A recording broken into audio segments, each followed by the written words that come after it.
بندہ سمجھے کہ شاید مالدار ہونا یہ بہت بڑی کامیابی ہے، تو فرمایا دنیا میں پھر سب سے بڑا قارون جو ہے وہ کامیاب ہوتا، کیونکہ اس کے تو بڑے خزانے تھے، بڑا مال و دولت تھا۔ اب بڑا مالدار خزانے والا بندہ تھا، وہ کامیاب ہوتا۔ پھر سوال پیدا ہوتا ہے کہ شاید تخت و تاج کا مالک ہونا یہ کامیابی ہے۔ اب اگر تخت و تاج کا مالک ہونا یہ کامیابی ہوتی تو نمرود جو ہے یہ سب سے پہلا بادشاہ تھا جس نے اپنے سر پہ جو ہے وہ تاج پہنا، اور پوری روئے زمین پر جس نے حکومت کی، اتنا بڑا سلطنت کا مالک اور اپنے آپ کو ربوبیت کا دعویٰ کرنے والا، اتنی فوج، اگر تخت و تاج کا مالک ہونا کامیابی ہوتی تو یہ نمرود جو ہے یہ سب سے بڑا دنیا کا کامیاب بندہ ہوتا، لیکن یہ سب سے حقیر اور سب سے ذلیل تر جو ہے یہ نمرود ہوا۔ اور پھر اگر بندہ سمجھے کہ شاید بڑے عہدے پہ بیٹھ کر حکومت کرنا یہ بڑی کامیابی ہے، تو پھر جواب ملتا ہے پھر یزید کے بعد پاس بھی بڑا عہدہ موجود تھا، وہ بھی بڑا عہدے دار تھا، لیکن آج دنیا کے کونے کونے سے اس پہ لعنتیں پڑ رہی ہیں۔ اگر عہدے کا مالک ہونا کامیابی ہوتی تو یزید بڑا کامیاب ہوتا، اور پھر صدیاں گزر گئی ہیں، یہ ساری چیزیں، سلطنتیں، سب کچھ ہوتا رہا ہے، لیکن رب کائنات نے کسی کو کامیاب نہیں کہا۔ ہاں، کامیاب جس کو رب ذوالجلال نے فرمایا ہے، فرمایا قد افلح من تزکا، فرمایا پہلی شرط کامیابی کی یہ ہے کہ جس نے اپنے من کو پاک کر لیا، فرمایا وہ کامیاب ہو گیا۔ کیونکہ جب انسان کا دل، انسان کا نفس، سینہ جب یہ پاک ہو جاتا ہے تو بے شمار بندے کے اندر حکمتیں آ جاتی ہیں، بڑی کامیابیاں، بڑے راز، بڑے معاملات جو ہے وہ انسان کے سینے میں آ جاتے ہیں۔ اور اگر یہ سینہ کینہ سے بھرا ہو، بغض سے بھرا ہو، حسد و اناد سے بھرا ہو، اور یہ کینہ جو ہے اگر عداوت سے بھرا ہو، اس میں خدا اور اس کے رسول کی نفرت سے یہ سینہ بھرا ہو، تو پھر دنیا کی ساری ذلتیں جو ہے اس سینے میں جمع ہو جاتی ہیں۔ تو اب سب سے پہلے اللہ تبارک و تعالیٰ نے ارشاد فرمایا کہ ایک تو کامیابی ہے دل کی صفائی، کہ جس نے اپنے دل کو صاف کر لیا وہ کامیاب ہو گیا، اور دوسری فرمایا کہ وَذَكَرَ اسْمَ رَبِّهِ فَصَلَّى، فرمایا کہ نماز کی پابندی یہ بھی حقیقی کامیابی ہے، اور تیسرے نمبر پر فرمایا کہ اپنے پیارے کا نام جپتے رہنا، رب ذوالجلال کا کثرت سے ذکر کرتے رہنا، فرمایا یہ بھی حقیقی کامیابی ہے۔ اب دل کی صفائی، اس کے متعلق دو چیزیں موجود ہیں۔ ایک تو بات یہ ہے کہ اس کی ضرورت کیوں ہے، اور دوسرا یہ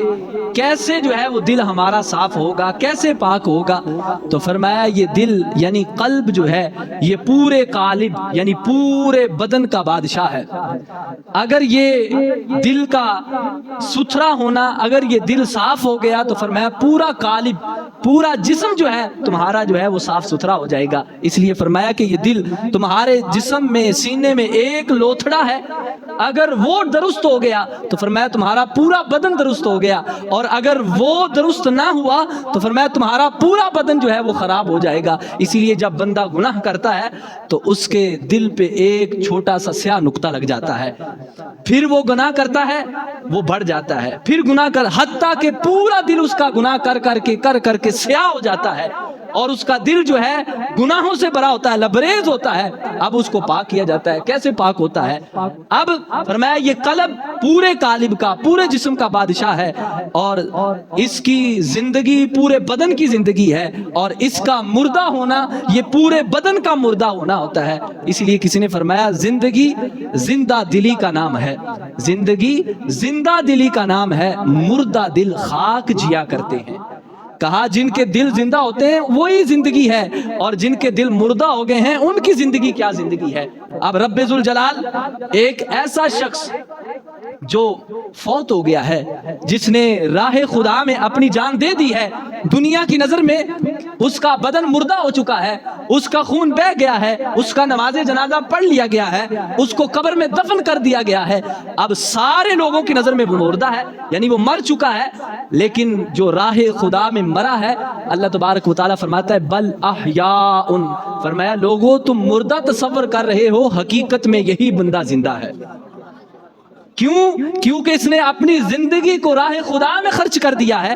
اپنی زندگی کو اس نے رب تعالیٰ کی راہ میں قربان کر دیا ہے۔ فرمایا جو رب کی راہ میں اپنی زندگی کو قربان کر دیتا ہے، فرمایا وہ مر کے بھی نہیں مرتا، اللہ تعالیٰ اس کو حقیقی کامیابی اور قیامت تک اس بندے کو زندہ رکھتا ہے، اسے رزق بھی عطا فرماتا ہے۔ بل احیاء عند ربہم یرزقون، فرمایا وہ رب تعالیٰ کی بارگاہ میں زندہ ہیں اور اللہ تعالیٰ ان کو رزق بھی عطا فرماتا ہے۔ ایک طرف یہ مردہ بدن والا ہے جو فوت ہو چکا ہے، حقیقت میں یہ زندہ ہے، اور ایک طرف اتنی بڑی لاش جثہ ہے، ہاتھ بھی بڑے بڑے ہیں، بدن بھی بڑا طاقتور ہے، دیکھنے میں حیرت میں بندے کو ڈال دیتا ہے۔ لیکن رب ذوالجلال ایسے شخص کے بارے میں کیا فرماتا ہے جو دنیا میں زندہ پھر رہا ہے؟ ہم کہتے ہیں یار یہ زندہ ہے، سنتا بھی ہے، دیکھتا بھی ہے، یہ کھاتا بھی ہے، پیتا بھی ہے، یہ زندہ ہے۔ اللہ تبارک و تعالیٰ فرماتا ہے انک لا تسمع الموتى، اے حبیب آپ مردہ کو نہیں سنا سکتے، باری تعالیٰ یہ چل پھر رہا ہے، زندہ ہے، کھا پی رہا ہے۔ فرمایا نہیں، جو حق بات سے غافل رہا، جس نے حق بات کو نہ سنا، جس نے حق بات نہ کہی، حق بات کو تصور نہ کیا، فرمایا تمہاری نظر میں یہ زندہ ہے، لیکن اللہ اور اس کے رسول کی نظر میں یہ زندہ نہیں، یہ چلتا پھرتا مردہ ہے۔ کیوں؟ کیونکہ اس کا دل، اس کا قلب مردہ ہے، حتیٰ کہ چل رہا ہے، سانسیں بھی لے رہا ہے، لیکن فرمایا نہیں، دل مردہ ہے، اس لیے مردہ دل والا یہ زندہ نہیں ہوتا، زندہ وہی ہوتا ہے جس کا قلب زندہ ہوتا ہے۔ اب ایسے ذاکر دیکھے ہیں کہ جو اللہ کا ذکر کرنے والے ہیں کثرت سے، رات دن اللہ تبارک و تعالیٰ فرماتا ہے جو میرا ذکر کرتے ہیں، بیٹھتے اٹھتے لیٹتے کثرت سے رب تعالیٰ کا ذکر کرتے ہیں، ایسے بندے دیکھے ہیں کہ فوت ہو جاتے ہیں لیکن دل کی دھڑکن ان کی چل رہی ہوتی ہے، سانسیں نکل گئی ہیں، روح پرواز بدن سے کر چکی ہے، بندہ جو ہے وہ مر چکا ہے، فوت ہو چکا ہے، اور قلب حرکت کر رہا ہے، دھڑک رہا ہے، ڈاکٹر پریشان ہے، اس کے بدن پر ریسرچ کی جاتی ہے کہ اس کے دل کے اندر آخر ہے کیا؟